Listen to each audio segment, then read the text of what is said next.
The chair recognizes the gentleman from Maryland, Mr. Burlison. From Missouri. Thank you. Thank you, Mr. Chair. My apologies. I'm sorry. The O looks like a D on my list here. Gentleman's recognized.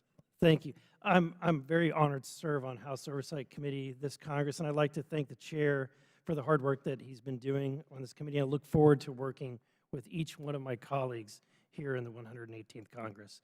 My question is to Mr. Horowitz. On Monday, Senator Ernst revealed that thousands of federal employees have double-dipped on taxpayers and applied for pandemic unemployment assistance in addition to receiving their federal paycheck. You know, just as a personal note, business owners and working families in Southwest Missouri, which is not exactly the richest part of the nation, struggled quite a bit during the pandemic, and their livelihoods were threatened.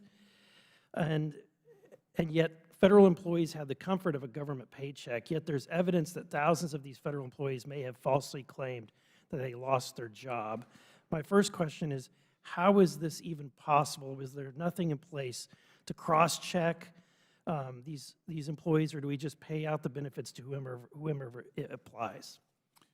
So that one of the challenges is, in fact, the absence of cross-checking of information, and that has been a problem across programs. I am aware of Senator Ernst's letter, and we're following up on that. We have done that, for example, at DOJ. I've looked at some of these issues, and we can look at it. It takes a fair amount of time once you get the hits to figure out actually whether there are fraud cases or not, because there are spouses who potentially were eligible.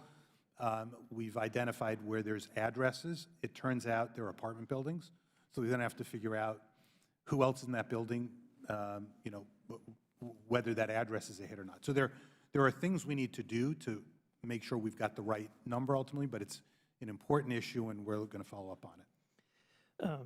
Before I forget, Mr. Chairman, I seek unanimous consent to enter into the record the letter from Senator Ernst to the Honorable Michael Horowitz.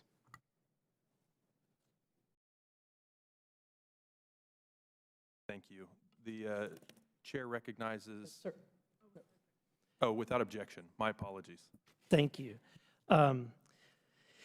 Mr. Horowitz, in your report to Congress last fall, you said that the PRAC was working to identify active federal employees who applied for PPP, and that so far you had matched tens of thousands of employees with SBA loans for which they were not eligible. Do you have any updates on that analysis?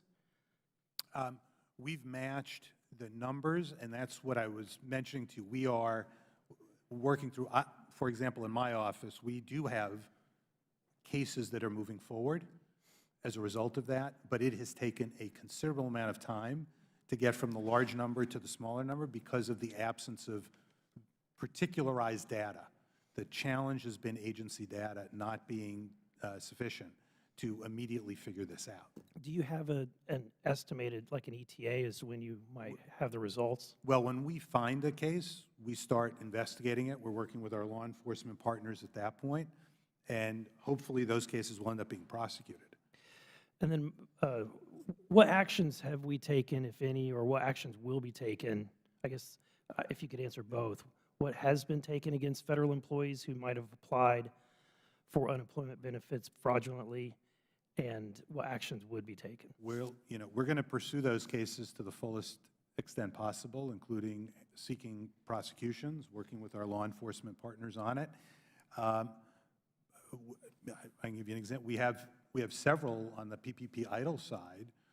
For example, a relatively higher level person at NASA agency was sentenced to a considerable number of years in prison. He worked in their financial office, who had engaged in, I can't remember whether it was PPP or idle fraud, but that's disturbing. So we're pursuing those cases. That's good to know. Thank you. Mr. Chairman, before I forget, earlier we heard from Congressman Donalds about an article from Politico that the Biden administration had rerouted billions in emergency stockpile to funds for the border, and I seek unanimous consent to enter this into the record. Yes, Mr. Burlison from Missouri, without objection. Thank you. I yield back. The gentleman yields back. The chair recognizes the gentle lady from Georgia,